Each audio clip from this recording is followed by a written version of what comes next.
अगर युवा नहीं आएंगे तो फिर थिएटर करेगा कौन? थिएटर एक ऐसा माध्यम है जिसमें हर आर्ट फॉर्म इन्वॉल्व हो जाता है, चाहे उसमें म्यूजिक की बात करें, डांस की बात करें, पेंटिंग की बात करें। इतने मेहनत का कोई शॉर्टकट नहीं होता है। अवसर आपको कभी भी मिल सकता है, आपको तैयार है। नमस्ते क्रिएटिव भारत के सभी जितने भी दर्शक हैं भाई, वो आप इनको ज़रूर देखिए, ये कमाल का काम कर रहे हैं और मुझे लगता है ऐसे काम करने वालों की ज़रूरत है और इनके साथ जुड़ करके आपको इनकी आवाज़ को बुलंद करने की बहुत ज़्यादा। ऐसा देखिए, मैं थिएटर को और फिल्मों को दोनों को एक साहित्य मानता हूँ, ठीक है। और साहित्य की ज़रूरत हमारे यहाँ आदिकाल से थी। साहित्य चूँकि समाज का दर्पण होता है और कोई भी समाज हो वो तीन ही चीज़ों पर टिका है, सभ्यता, संस्कृति और सामूहिक भावना, ठीक है।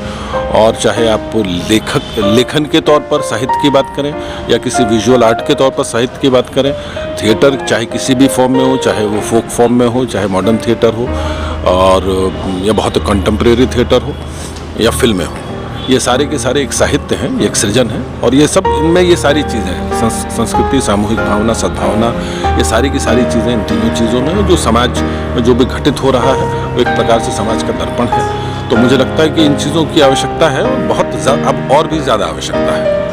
सर, युवाओं को कितना जरूरी है थिएटर में? अगर युवा नहीं आएंगे तो फिर थिएटर करेगा कौन? तो युवाओं को तो आना ही चाहिए। देखिए, इस देश का भविष्य तो युवाओं पर ही टिका हुआ है, ठीक है।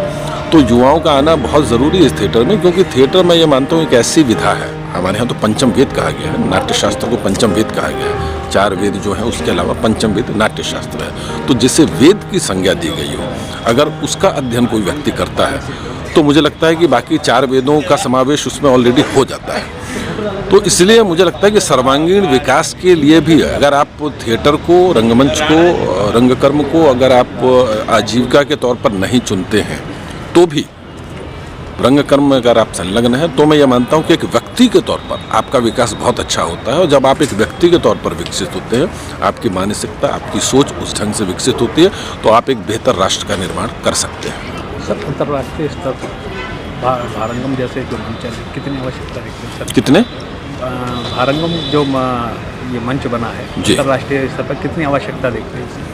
नहीं, बहुत बड़ी आवश्यकता है। मैं तो कहता हूँ कि अभी इसका स्केल और बड़ा होना चाहिए, दुनिया के कोने कोने में जाना चाहिए।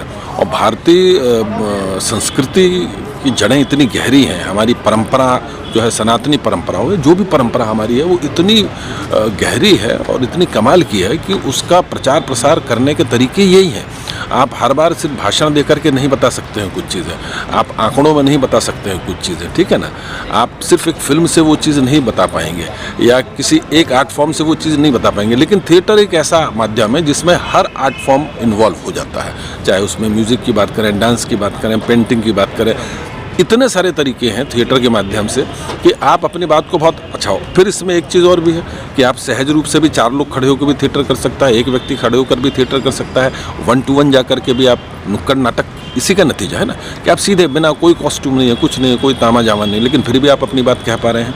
मुझे लगता है थिएटर सबसे अच्छा माध्यम हो सकता है अपने देश की संस्कृति को पूरे विश्व में फैलाने के लिए। इससे बढ़िया कोई माध्यम नहीं हो सकता। और देखिए, हम तो विश्वगुरु है और मुझे लगता है इन्हीं माध्यमों, इन्हीं सारी चीज़ों को माध्यम बना करके हम जब अपनी संस्कृति का और अपने संस्कारों का विस्तार करेंगे तो मुझे लगता है कि फिर वो दिन दूर नहीं जब हम फिर से विश्वगुरु कहलाएंगे। सर, एक मैसेज अगर जो युवा कलाकार हैं और जो अभी थिएटर में आ रहे हैं उनके लिए क्या होगा? एक ही भाई, एक ही चीज़ है, दिल से काम करें, मेहनत से काम करें। मेहनत का कोई शॉर्टकट नहीं होता है। अवसर आपको कभी भी मिल सकता है, आपको तैयार रहना पड़ेगा। आप ये नहीं सोच सकते कि मुझे अवसर मिलेगा फिर मैं तैयारी करूँगा, ठीक है ना। आपको हर वक्त तैयार रहना पड़ेगा, क्योंकि कई बार क्या होता है कि आप तैयार नहीं हैं और अवसर आ गया तो प्रॉब्लम हो जाएगी। तो एक एक्टर के तौर पर, रंगकर्मी के तौर पर आपको हर वक्त उस सैनिक की तरह रहना पड़ेगा जो बॉर्डर पर खड़ा होता है, हर समय तैयार है वो, ठीक है, कि जैसे मौका मिलेगा वो अपना काम कर देगा, देश की सुरक्षा के लिए सब कुछ कर जाएगा। तो आपको हर वक्त उतना तैयार रहना पड़ेगा कि जैसे ही अवसर आएगा मैं अवसर, लेकिन उसके लिए आपको मानसिक रूप से, शारीरिक रूप से, मनोवैज्ञानिक रूप से प्रत्येक स्तर पर आपको उतना तैयार हर समय रहना पड़ेगा।